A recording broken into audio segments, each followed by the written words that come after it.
Hey everybody, this is Praxis, and I'm here again with Reed, who's going to help us through the question of how to set up a really functional solar system. In the first video in this series, we talked about how to set up kind of a grungy, it's like, experimental, just kind of get your feet wet kind of system.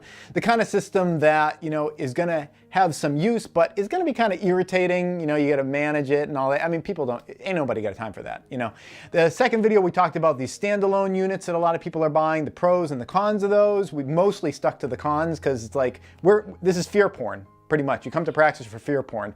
And in this video, what I want to talk about is sort of like, an ideal system, not an expensive system necessarily, but like kind of your first basic solar system that isn't going to feel like a science experiment. You kind of get it up, it runs itself, it's a bit autonomous.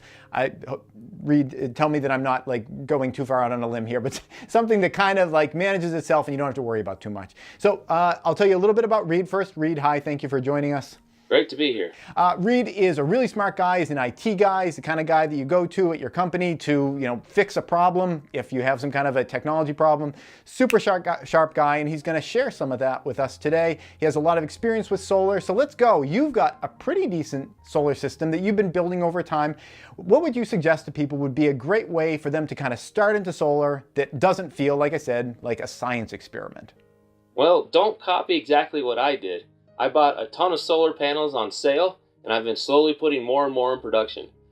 But the actual first step you need to get going is determining how much power do you need in your house. Very, very important first step. Now, that's often real complicated because people go, oh, well, I need 100 amps feeding my house. That's my breaker. I need 100 amps. Something can produce 100 amps in solar power. Okay, you're going to spend a lot of money doing that. What you really need to do is sort of think about how can we alter your life a little bit. Say, do you have to really run the dishwasher, the microwave, the hairdryer, and everything else that uses a lot of power at the exact same time?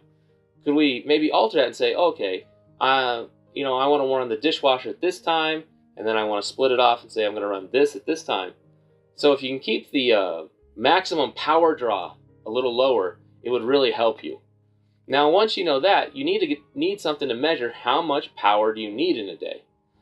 And if you need to think about it in conservation, because like when you get your utility bills in the mail, they'll say, oh, you use so many kilowatt hours, this month. You divide that out by the number 30 or whatever, and you can end up with a number. And a lot of times that number can be, like for me when I first started, my number was around 30 kilowatt hours a day for average, like in the spring and fall. In the dead of summer, where the air conditioners have to be used down here in the Southwest, we were close to 90 kilowatt hours a day, because that's a lot of power. And if you try to build a solar system right from the very get-go that can make that much power, you're going to think, oh my gosh, this is incredibly expensive. So you need to actually alter quite a few things. Like back when I originally first got out with solar, everyone had incandescent lights. So yes, I just dated how old I am. I'm not sure people even know what a non-LED light is anymore. But that was one of the things I did, was I got rid of all of my incandescent lights and I plugged in what was called a Conflac fluorescent light bulb, these little spirally looking things. And they saved a lot of money. They save a lot of money. I mean, today, people probably won't see that, but it was a huge savings to get rid of all your incandescent lights and go on to compact fluorescents or later LEDs as we have now. I couldn't believe it. When I just moved into, I'm in this normal house now while I'm getting ready to build my homestead, almost every single light bulb in this place was incandescent. I didn't even think you could buy those anymore. I was shocked. I went through and just got rid of all of them, put in LEDs. I have the last electric bill from the people that had been here prior to me. They spent $200 and something odd dollars for their electricity in that month, and that's including them having solar panels on the roof. The first month that I was here, just doing the kind of things you're talking about, making more sensible choices, I used negative $90 of electricity. So it was a savings of more than like $300 just by doing these pretty simple things. It's like, I got my television, my boy plays video games, and it's not like I'm living in a cave, but yeah, exactly what you're saying. Just making a few minor changes can make big differences. Yeah. Now, the other question we obviously have is how do we measure the power? there's a thing you can see out there. There are these devices you plug into the wall, you plug your thing into it, and it says this is how much power it's using. One of the most ones I see all the ones called a kilowatt. And I'm certain Praxis can put the link in the description for everyone if they want to see where to get that. And it does a great job, and you can sort of go, oh, this is how much power this thing's using. And so you can have it say how many kilowatt hours does this thing use. Plug it into your fridge, let it run for a week, and then divide it by 7 to see how much daily electricity does this thing need to use. And then you go through and you get a pretty good idea of how much power we need to make.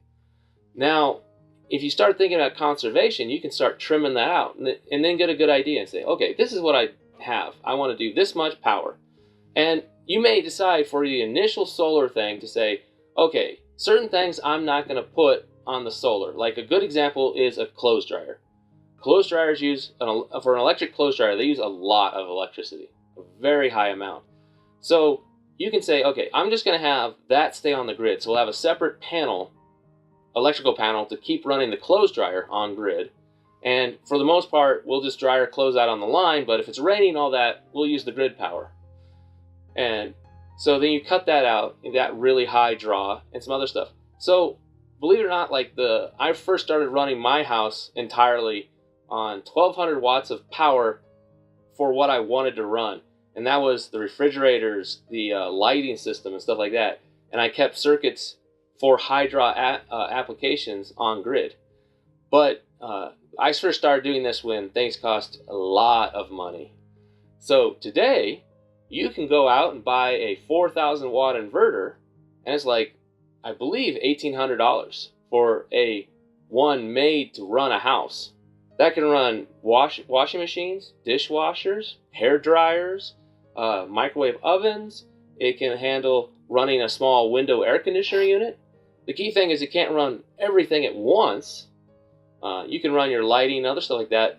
But you're on that sort of budget, you're going to want to run one high draw appliance at a time. So you'd have everything going on, your lights, you're watching TV and all that, and go, okay, I'm going to run the dishwasher. And then you just got to wait until your dishwasher's done to run your microwave. So you just kind of plan your life a little differently. And so like that. Now, how do we pair up battery power, solar power, and the inverter size? So the question is how much electricity we're going to use in a day. So say that in total we're after 20 kilowatt hours in a day. And you're going to be a little under that. So that's the high peak. Because unfortunately, if we go out of battery, there's no borrow credit card for battery energy. Once the battery's empty, it's empty. You're just out. So you'll want to pick your high watermark. So say you aim for 20 kilowatt hours in a day. That we have to pair up with a bunch of panels to say we need this much. Now there's a great little website provided by the US government called PV Watts. Praxis can put that in the link as well. And what it will do is you can say, okay, I have this much solar power. And it will look at your location, because you enter your address. It looks at the weather data, and it says, your solar panels are going to make you this much power per month and with the season. So you can see January makes this much energy, February is going to make this much energy. And we'll give you a really good estimate for your location, how much a solar panel is going to make. Because unfortunately, when you go buy solar panels, you're looking at the pricing and stuff like that. It's ooh, 300 watts. So if you've got a 300 watt solar panel, you think, oh, so if that's out in the sun for 8 hours in the day, that's made me, 2.4 kilowatt hours. No, it doesn't work that way, sadly. The weather, the clouds, how much sun we're getting greatly affects everything. So we have to take that into account. And this little nice application lets us do that. So you can say, okay, if I bought, 5 kilowatts of solar power for panels, you can put that into this application. It'll tell you, okay, in your location, it's actually going to make this much power. Now, how do we pair that to battery? So if we're using 20 kilowatts of power in a day, what we need is the battery power big enough to take us through the night. So when there is no sun.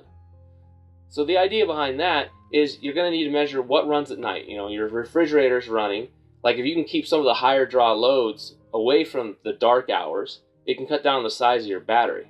So you need to find out how much power you need for the night, because that's what you're storing for. So in the day, we've got to charge up and then store for the night. And so like I actually, when I was aiming to deal with about 18 kilowatt hours a day, my battery bank had a usable capacity of 10 kilowatt hours to take me through the night. And that was actually to run for about 3 nights when I budgeted my batteries out. Because I didn't need much at night. We need lighting and we need to keep the fridge running. I tried to keep all the high loads off of that. That's exactly what I've done at my place too, that I've sort of divided things up and have some of the higher capacity things. I found that I was actually able to avoid using my clothes dryer for several years just by line drying. And here in New England, it's, you know, we have plenty of rain and it's always humid. That's why we have so many bugs around here and everything. So if I can do it, certainly anyone can do that. And by eliminating, like you said, those high draw things, or at least sort of, you know, spreading them out throughout the day, I found that worked very well for me as well. I didn't really have the math behind it you know, that I necessarily knew what I was doing, but in practice, I found out that worked out really well for me as well. When you buy a battery bank and you look at the battery data sheets, they say, we need at least this much minimum power to charge our batteries. So you got to make certain your solar power is bigger than that number. And then in the battery bank, there's also, we can only accept a maximum amount of charge. So there's a maximum of how much they can take in, and you can't go over that either. So your solar system has to be sized correctly. So once you know your power, you select your batteries, and then you say, okay, looking at the battery data sheet, it will tell me how much minimum power I need and what's the maximum it can give me. And then you size your charge controller to that, and then you can get your solar panels. So that's sort of how you go out. I like to build that way out, is find out my battery size needs based on my power usage requirements, and then I can size the charge controllers to that, and then size my panels to those. When someone's putting together this system, are there certain brands of, you know, equipment and you know, different devices that people should stay away from? Are there certain brands that you think are really reputable? What would be your recommendation on, you know, where people should, you know, begin in looking for, you know, what they're going to use for their different components? Well, there are a lot of real cheap components all over the web. They're on eBay, they're on Amazon, they're everywhere. And they're just that, they're cheap. They're really badly made. I've seen lots of people buy inverters and they just stink. And they've unfortunately paid good money for something that did a horrible job. One of the things like you'll see is like they can't take a very good surge current, and they turn off real easy, or for some reason they seem to be turning off when they shouldn't. I've seen that a lot of times. Now, I've actually been a subscriber to a magazine, not paid, not endorsed or anything like that. I've been a subscriber to a magazine for a very long time called Home Power. They're dedicated to solar energy. They've been doing it since the late 80s. And they do a lot of reviews on products, which is very helpful. Like if you want to know about a ton of basics, what's changing in the industry and all that, Home Power generally has the answer to that. We can put a link for that in the description if anyone wants. But some of the really good brands of equipment, the one I stand by all the time is a brand called Morningstar. Again, not paid, it's just what I've used. I have stuff of theirs that's at this point almost 2 decades old and it still works. They are more pricey, often 20 to 30% more than I'd say for a lot of the other brands, but they tend to over-engineer things. If you go down to the third world in Africa or other places where things are set up at the micro scale, just getting some lights in some places, some of these villages, you'll run into a lot of Morningstar products. Because one of the nifty things about their products is they have no fans. They are completely passively cooled devices. And that's really neat. And the other thing about them that's really interesting is they rate theirs to provide full power up to 40 degrees Celsius, which is I think 105, 106 degrees Fahrenheit. And some of them are rated for full power up to 60 degrees Celsius, which is really, really handy. Now, unfortunately, they don't have a very big inverter, like a 4,000 watt inverter. They're going to have one, they said, late this year. I keep pestering them, when are you going to get it? When are you going to get it? But at the moment, it's not out. So there's other brands out there. Schneider Electric makes a really nice one. Magnum Energy makes one. Unfortunately, the company was bought by another company, and so it seems like the quality control has slipped. I've heard repeating stories that, hey, I got a great one. Another one says, this one stinks. So that one you may have to double check on. Another one called Sunny Boy. They make various inverters that are about 4,000 watts or bigger. So there's some good ones out there.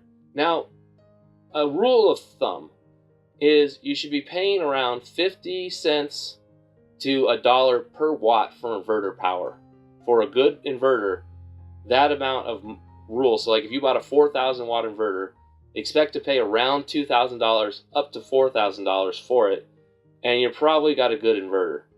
Now, one of the other things you will notice about inverters that are well made, they're heavy. They're really heavy. What that is they have a transformer inside of them. And that transformer helps deal with the surges, because as a surge gets going, the transformer's magnetic field collapses and helps provide some of that additional surge power. Yes, I'm certain the electrical engineers are already ranting and raving at us for saying that, but that's the simple view of explaining it.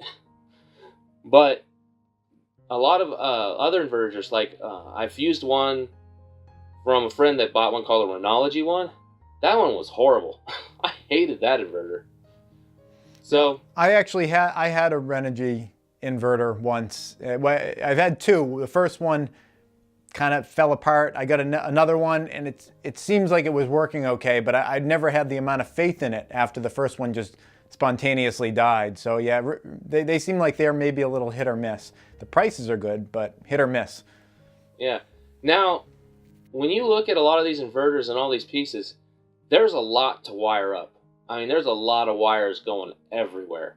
And for a lot of people, that's going to be like, oh my gosh, this is a giant worst nightmare of where do I hook this? Where does this go?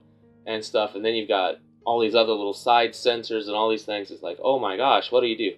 Now, there's a company out there called Midnight Solar, and they offer pre-wired panels. What it is they will wire up the charge controller, the inverter, and everything on a metal panel.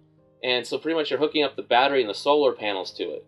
And so they've taken care of all the major ugly work in wiring that up.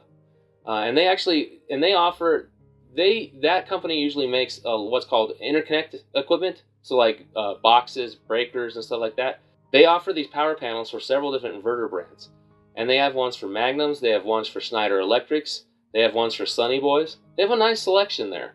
And they're actually, if you go to their website, which we can put in the description as well, they have a really good selection to just poke through. And the inverters in there are of decent quality. There's only one I'm a little shaky about because it's more designed and made mainly in China, and that's Samolex. And I don't have any experience with that one at all. So maybe someone else will mess with it and say, oh, this one's great or it's bad. And we can hear something about that in the comments. But they have a good selection, and so you can get the whole panel pre-wired, and it really saves you on the wiring. Saves you a great deal. The other thing that's nice about it, getting a pre-wired panel like that, is that when you go get these inspected by your electrical inspectors, they will see that, and they're like, and they look at the way the wires are done in there, and they're nice and neat. And the inspectors will not usually try to beat you over the head with the Nazi stick. I hope we haven't offended any Nazis there. I wouldn't want to offend the Nazi demographic. Oh, yes. Please, let's not offend anyone. Now, you can do all of this yourself and take care of wiring everything else. Like here, where I'm at, my jurisdiction, it's real easy. You just take a little test, and as long as you pass the percentage, I think it's 70 plus, you can do as a homeowner, wire your own house. The downside to it is obviously you've got to pay for the permitting process and get it looked at. Now, the reason why you actually want a permit is because they usually, most places will actually do some simple checks. They're going to make certain you do have a proper ground, that your neutrals are not floating, and that things are pretty sane, is what they're after. The other side is if you do have to sell your house, by having the permit in place and stuff like that, they can show that everything was done right, and there's not going to be complications when it's time to sell your home. However, if you're in the middle of nowhere and you don't think you're ever going to move, it's like that. I've known plenty of people that have done everything totally on their own, not bothered with a permit, out in the boonies. So it's all up to you. That's a really good way of explaining it, and I think that that conveys the fact that there's no one way of doing this. I think it's all unique to the individual, and there's lots of right ways of putting together a solar system. I did mine a lot like you said that you had done yours, where you had certain parts of your house on solar, certain parts of your house were not on solar. That's worked really well for me, since I started. I hope that this gives you guys a sense of how to put together a simple solar system. There's not just one right way of doing it. There's lots of appropriate approaches, and even if in your first crack you don't necessarily pick the one best way for you, working with this stuff for a while, getting used to it is going to give you a familiarity that over time you'll be able to customize your system and make it work for you. So thank you very much, Reed, for being with us today. I hope everyone was able to learn something, and we haven't driven everyone nuts with a bunch of mindless technical topics. I hope everyone has a great day, and Praxis, it was great to be here. If you'd like to learn more about the way that Reed builds his systems and how he's put a lot of his stuff together, you can go over to his YouTube channel. There's a link down below at Manifestation of Imagination. That's his channel. And you can learn a lot more, see a lot of his systems, and kind of get some behind the scenes look on kind of how he put his systems together from the ground up. So I hope you found this helpful. I hope you found it encouraging. It's a great aspect, I think, to a lot of people's lives. Just during regular times, forget like SHTF and all that kind of stuff. Just having used solar for the years that I have, I've saved a lot of energy, I've saved a lot of money using it. Sure, it costs a little money at the outset, but you save a lot. And the fact that you have some peace of mind that you know that, when the power goes out, you can kind of, at the very least, you can hobble through. I know that at this new house that I've moved into, it has really unreliable power here. The power has gone out a number of times, but knowing that I have my solar backup potential makes me not worry about whether I'm going to lose all the food in my refrigerator. It just gives me a great amount of peace of mind having this kind of stuff. So I hope you found that encouraging too, to try this out on your own. That's it. Thanks for watching. Please subscribe for new videos all the time. And if you'd like to support this channel, you can do so either through Patreon or PayPal.